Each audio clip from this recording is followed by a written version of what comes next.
कोंड्याचे पापड part 2 मध्ये तुम्हा सर्वांचे मनापासून स्वागत आहे। आता आपण पार्ट 2 मध्ये बघणार आहोत हे पीठ कसं शिजवायचं आणि त्यापासून पापड कसे करायचे।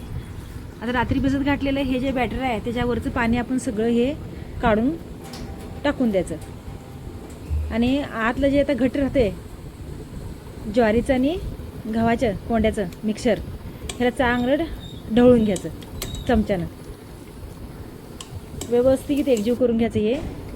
आता ह्या लसणाच्या कोड्या घेतल्या आहेत मी, साधारणतः या 150 ग्रॅम असतील सोललेलं लसूण। तर हा चांगला कणे अर्धा कच्चा कणे चेचून घ्यायचा, पूर्ण पेस्ट करायची नाही ह्याची। ज्यावेळेला आपण ही भातोडी भाजतो त्यावेळेला ते छान लागते। आता आपलं पाणी ठेवलं होतं ते पाणी आता उकळले चांगलं खळखळून, त्या उकळलेल्या पाण्यातलंच 6 डबे पाणी घातलं होतं, 1 डबा काढून ठेवला आहे आणि 5 डब्यापैकी आता थोडं थोडं पाणी ह्यात घालून आपण हे सगळं मिश्रण लिक्विड म्हणजे पातळ करून घ्यायचं, म्हणजे ह्यात गाठ गुटली राहत नाही। आता 1 डबा भरून पाणी आपण काढतोय त्यातलं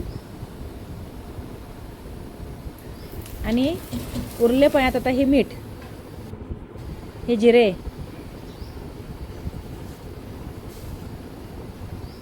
अर्धी वाटी, हे अर्धी वाटी लाल तिखट आणि हे हिंग आहे आपलं 1 चमचा 1 टेबलस्पून, ते हिंग घालायचं आणि ह्या पाण्याला चांगली खळखळून उकळी येऊ द्यायचं।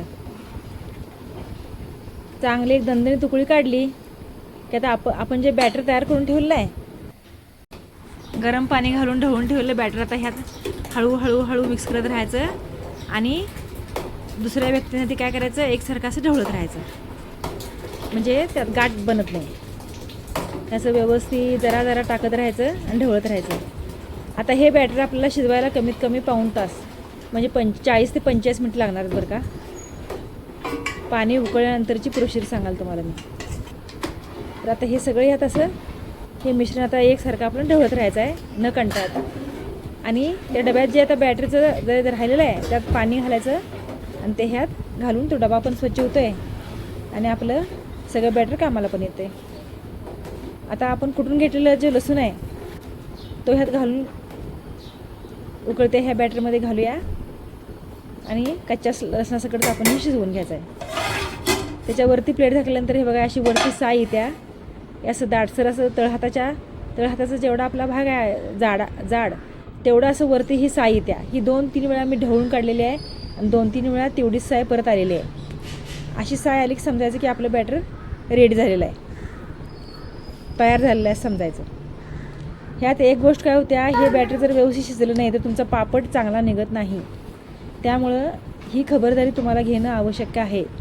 हे बघा हे आणि परत ह्याला साय आली, असं 3 ते 4 वेळा साय आलं पाहिजे, त्यावेळेला आपलं हे बॅटर पूर्णपणे शिजून तयार झालं आहे समजायचं। अतिशय चविष्ट आणि अतिशय हा पापड तयार होते बरं का।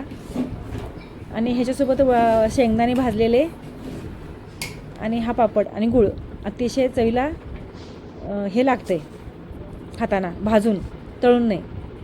आता हे एक मी आपला 250 ग्रॅमचा जो आपला कप आहे ह्यानं एक कप असं सुरकत्या सगळ्या काढायच्या कापडावरच्या आणि त्यावरती हे बॅटर असं पसरून घ्यायचं। आता हे बॅटर पसरत असताना खाली मी एक चटई घातल्या, त्यावरती 3-4 बेडशीट घातल्यात आणि कॉटनच्या साड्या 2 घातलेल्या आहेत। हे एवढं सगळं घातलं आहे म्हणूनच आमचा पापड चांगला निघाला आहे। जर तुम्ही नुसत्या एका साडीवर फरशीवर जर घातला तर ते फरशीसोबतच साडी डकून बसत्या आणि साडी फाटली तरीसुद्धा त्यातून ते म्हणजे वर येत नाही। तर पापड घालताना ही गोष्ट लक्षात ठेवा की खाली काहीतरी मजबूत घालायला पाहिजे तुम्हाला, ज्याची जाडी एक 3 ते 4 इंचाची असावी, तरच तुमचा पापड अलगद वर निघतोय। ना तर हे वरचं बॅटर गरम असते उकळलेलं, खालच्या फरशीसंग ते डकून बसायची शक्यता असते, मग साडी फाटत्या आणि ह्यातलं काहीच हाताला लागत नाही। कोणतीही स्टेप तुम्ही मिस करू शकत नाही। मध्ये मध्ये लाईक करा, शेअर करा आणि सबस्क्राईब करा। हे बघा आता हे आपले पापड वाळलेले आहेत। आता वाळलेले पापड काढायचे कसे, तर हे असे वाळलेले पापडाचं की नाही हे असं खालचा भाग असा पलटी मारून घ्यायचा आणि ह्याच्यावर पाणी टाकायचं, साधं गार पाणी टाकायचं, असं गार पाणी टाकायचं आणि हे बघा हे आता लगेच निघते बघा। आता हे पाणी टाकल्या हे असं सरळ करायचं आणि एक पापड आपण ह्यातला काढून घ्यायचा आहे, पलटी मारा। हे बघा हे असं असा हा आता पापड अलगत होतोय. थोडासा ताण दिला की हे बघा असा पापड निघतोय. आता ही बाजू, आता ह्या उलट्या बाजूने पापड आपण वाळवून घ्यायचा आहे. ह्यात महत्त्वाची गोष्ट आता मी तुम्हाला सांगितलीच आहे.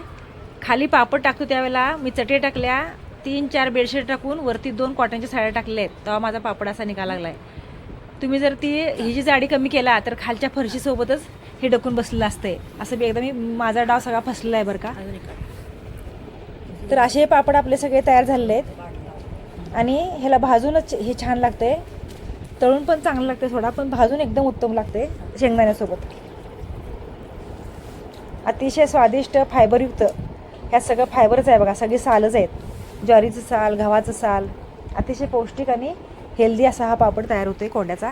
तुम्ही एकदा नक्की करून पहा आणि माझा हा व्हिडिओ जास्तीत जास्त लोकांपर्यंत शेअर करा, सबस्क्राईब करा, लाईक करा. असंच एक एक बाजू उलटी करायची आहे, पाणी मारायचं आहे, तिथले पापड काढायचे आहेत. असं करत करत करत पूर्ण पापड आपण काढून घेतले आहेत बरं का. हे बघा, हे वर्षभर पापड काही होत नाही. याला चांगला वाळवून ठेवला, 3-4 दिवस कडक उन्हात वाळवायचा मस्तपैकी. आणि ह्या सगळ्या साड्या, बेडशिटा अगोदर 1 दिवसभर भिजतच टाकायच्या, नंतर त्या स्वच्छ होत्यात. हे बघा, हे पापड असा मस्त निघतोय. आणि चटणीचं आणि मिठाचं प्रमाण जर योग्य झालं तर पापड काय पापड, नादभरी काम होते. मस्तच होते. एकदा नक्की जरूर करून बघा.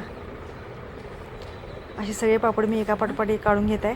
हे बघा, काही पापड माझे थोडेसे फाटलेत.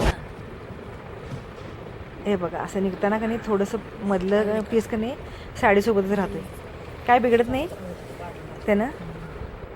हे बघा, हे असे पापड आपले आता वाळायला टाकलेत मी. 3-4 दिवसानंतर हे चांगले खुसखुशीत वाळून तयार होतील. मग आपण हे चांगल्या पॅक डब्यात भरून ठेवायचे. प्लॅस्टिकचा वापर कमीत कमी करा. असे मस्त टेस्टी आणि हेल्दी फायबरयुक्त पापड एकदा नक्की करून पहा. माझा हा व्हिडिओ जास्तीत जास्त लोकांपर्यंत शेअर करा. माझ्या चॅनलला सबस्क्राईब करा आणि लाईक करा. धन्यवाद. पाहू शकता पापड आपले किती सुंदर झाले ते. कलर बघा कसा आला आहे. लसणाचे 2 पाकळ्या पण दिसत बघा. मस्त आणि हेल्दी, टेस्टी आणि स्वादिष्ट असा हा पापड.